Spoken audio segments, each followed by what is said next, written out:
GBS is actually Guillain-Barré Syndrome, and it is an acute inflammatory disorder of the peripheral nerves that will cause paralysis, eventually paralysis to the body. And chronic inflammatory demyelinating polyneuropathy, CIDP, is the chronic cousin of Guillain-Barré syndrome, but tends to be a slower onset, a progressive onset, and a lot of the time takes a while to be diagnosed.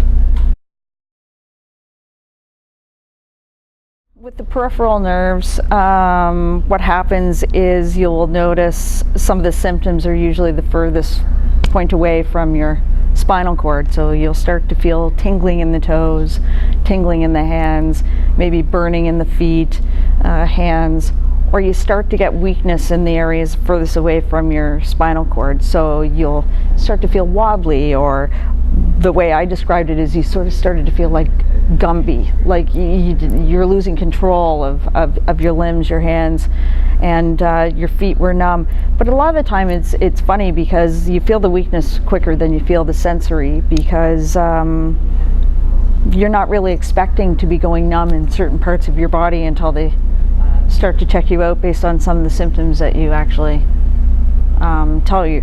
An emerge doctor, typically with Guillain-Barré, is when you start to lose feeling or start to become weak from what you say toes to nose, because usually it's the legs first.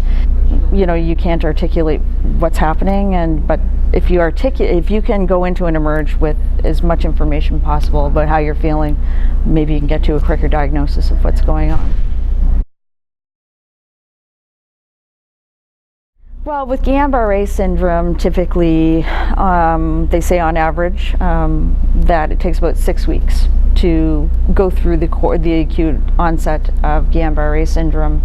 So what they will actually do is they'll treat with IVIG, which is immunoglobulins, which is usually the go-to treatment for GBS because it's usually available in hospitals. There is plasma exchange, but it's a treatment that only certain facilities actually have access to plasma exchange. It's not easily available at small local hospitals, and those are the two treatments. With CIDP, they can go to things like prednisone, but that doesn't work in Guillain-Barré syndrome. So typically it's a course of IVIG, and that is to help slow and hopefully stop the onset. And really you're waiting for that body to decide to stop the attack on the nervous system.